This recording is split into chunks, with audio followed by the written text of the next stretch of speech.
Hello. Our presentation is on Division I student athletes. It was completed by Richard Adams, Caitlin Bailey, Brian Bell, Cassidi Bowen, and Alma Young. Division I athletics embody several characteristics that set it apart from other divisions of the NCAA. Division I athletics have large student bodies and athletic budgets that reach upwards of millions of dollars. Per Title IX regulations, Division I schools must sponsor at least seven sports each for men and seven sports for women, with two team sports for each gender, meaning baseball, basketball, or football. Division I athletics' role in college is that they have a huge impact on fundraising for an institution through their 6,000 athletics teams and over 170,000 student athletes nationwide. The NCAA requires high academic standards and tutoring requirements, or schools could face fines and sanctions from the NCAA for failing to comply with regulations. Because of this, almost all universities have a student athlete success office that works on tutoring, academic progress, and compliance with the NCAA regulations. Many people often wonder why play college sports. College sports provide many different avenues for the disadvantaged youth from a college education, academic success, scholarships for those financially struggling, a student assistance fund for hardship, elite training opportunities, and preparation for life after sports. What is the history of the Division I athletics? Simply put, the NCAA has existed for many years, but the NCAA divided into divisions in 1973 for competition, funding, and legislative reasons. Because of the divided divisions, schools were able to compete fairly with schools of their same caliber, skill, and student body population. Characteristics of athletes in college vary, but students will be academically focused, have strict and busy schedules, have to consistently and constantly work, remaining eligible to play by the NCAA standards, and after their final season of play, students must either work with the professional association recruiters or work on the transition from athletics to a real world job. A typical day of a Division I student athlete could look something like this: 5 a.m. wake up, 6 a.m. first football workout, 8 a.m. to noon class, noon lunch, 1 to 2 p.m. class, 3 to 5 a practice, 6 p.m. dinner, 7 p.m. a mandatory tutoring or study hours, and 11 to 5 p.m. sleep. As you can see, Division I athletes are very busy, even during their off season as well. We also discussed the challenges for our student athletes in college. Some of the highlighted struggles are time management, pressures of performance, drug testing, and balancing academics. Initially, we'll talk about time management. Managing time can be a challenge. Athletes must be able to manage their time even more so than students who are not athletes due to the extra time needed in their day for practice and training. They must develop strategies that can help them manage their time better both on and off of the field. And as you can see, just a typical day and areas that student athletes have to manage: class, study halls, trainings, traveling, and seeking treatment for injuries. This chart is a highlight of the typical student athlete experience: 30% with class, 25% with practice, 10% for training, 11% for competitions, 15% for homeworks, and there are other figures that make up the total student athletes experience.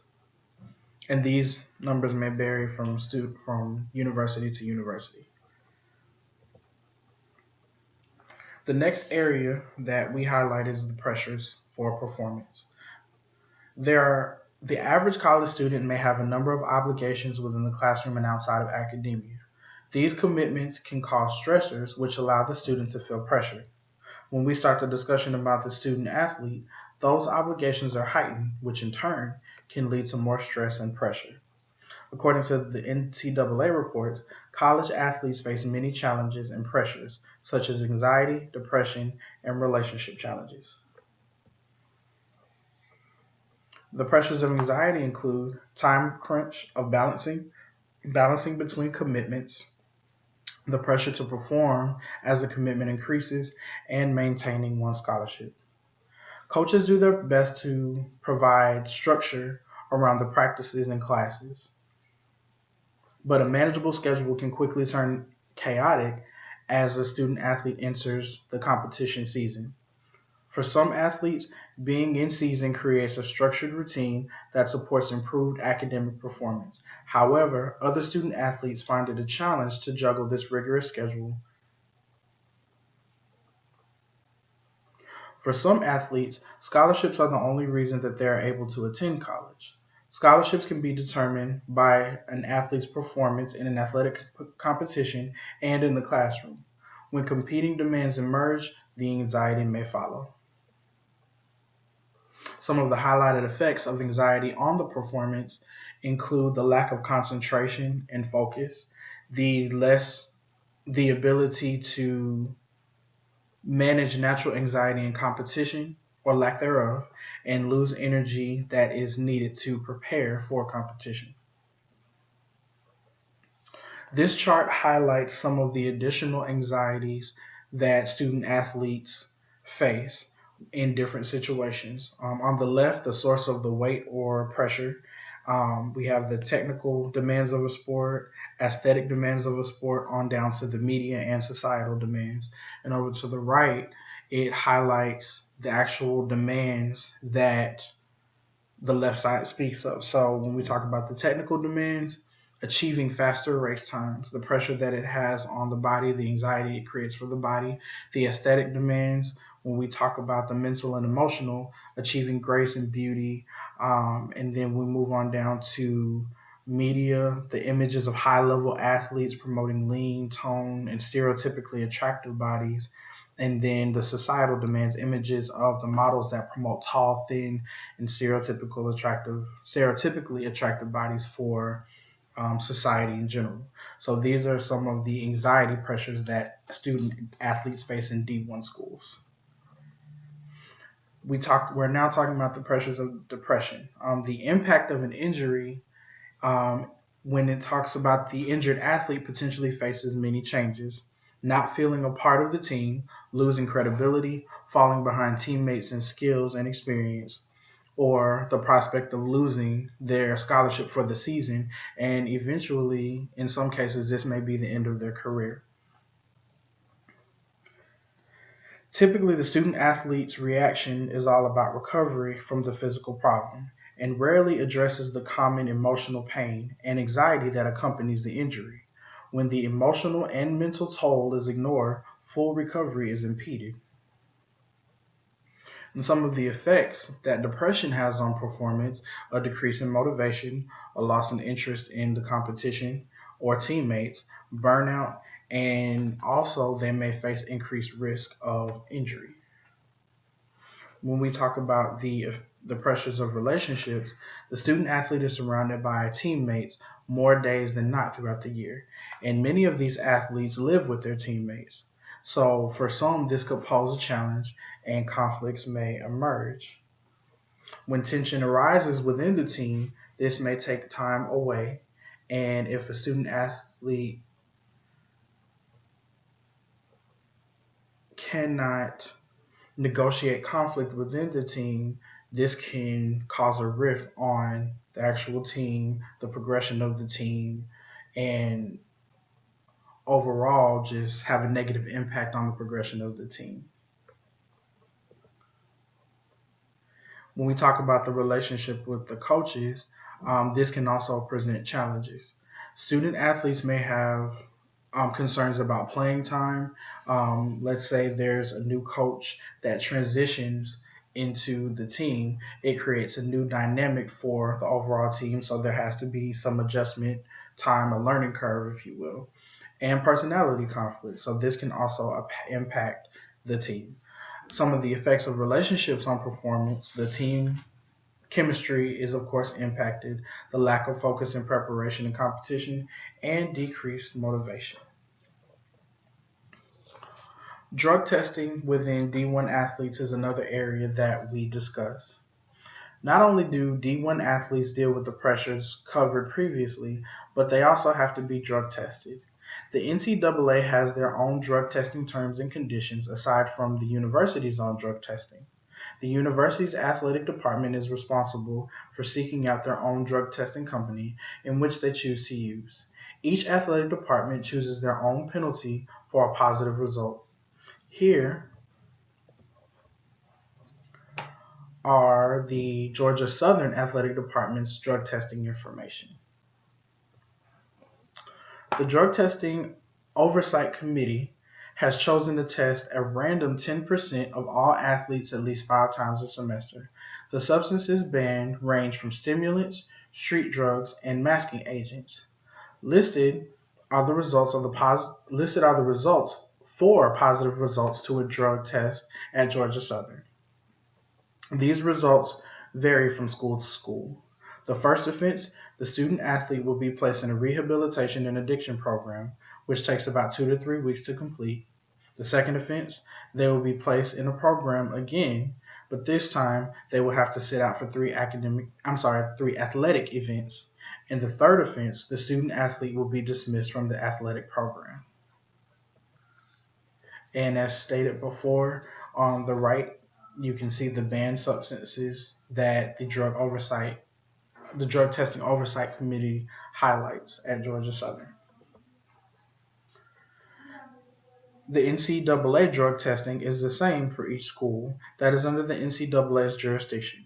Each institution will be tested at least one time of year. Schools with football will have a total of 26 athletes tested, 18 from football, and at least 8 from another sport. If the school does not have football, 8 students will be tested from at least one other sport.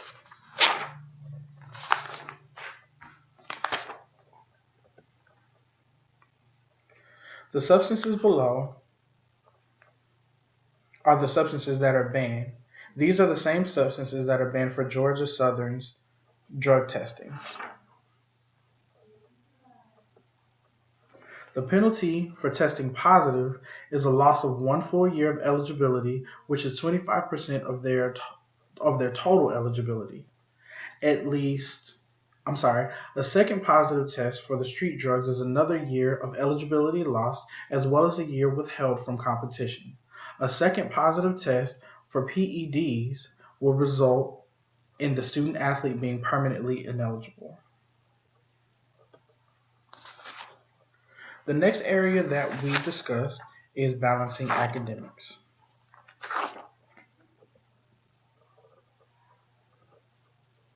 Sorry about that. Student athletes are expected to perform at high levels in their sport as well as their classrooms. Therefore, being able to balance their academic and athletic roles is a must. According to an article published in the Journal of Sport Behavior, Jennifer Parsons says that academics and athletics are always in competition for a student's attention. All athletic students realize at the end of the day that they are students first, therefore must meet academic requirements in order to remain athletes. And as a consequence, they experience a high level of stress as they feel the pressure as they often attempt to excel in both. Due to the busy schedule in their lives, student athletes often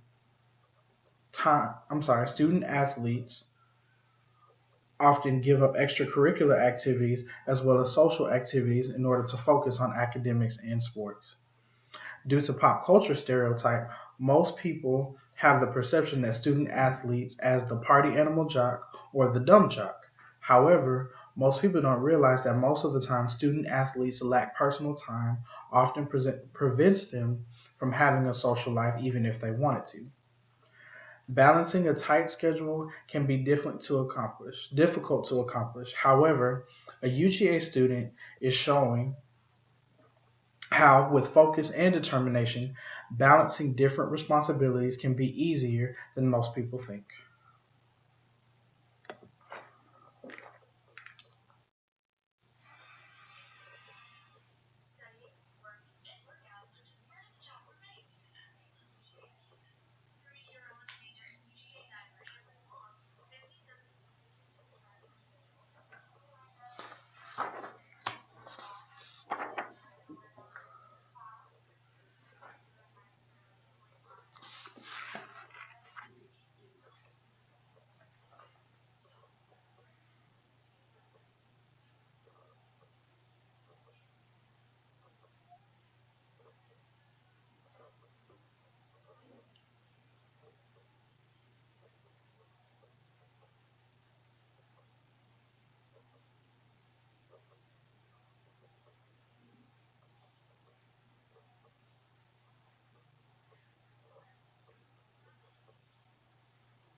So, what are institutions and the NCAA doing to support these students while they're balancing these roles? The NCAA, through Academic Performance Program, ensures that the Division I membership is dedicated to providing student athletes with exemplary educational and intercollegiate athletic experiences in an environment that recognizes and supports the academic mission of member institutions while enhancing ability to earn a 4-year degree. Basically, the NCAA Division I Academic Performance Program is set in place to ensure that students have academic support at their institutions. Through the program, the NCAA rewards institutions who are committed to academic progress, retention, and graduation, and penalizes those that do not. Institutions in the state of Georgia provide academic assistance services for athletes in order to achieve the NCAA goals. These services not only assist the athletes while they are in school, but some are geared to help them even after they graduate, such as helping them with new job placement. These include athletic tutoring program, student athlete advisory council, student athlete advisory board, student athlete services center, and institutional athletic scholarships and awards. So, in conclusion, athletes face many challenges throughout colleges. Professionals on the college campuses must learn strategies for helping these students manage time, academics, and the pressures of college athletics. And on behalf of my group, thank you very much.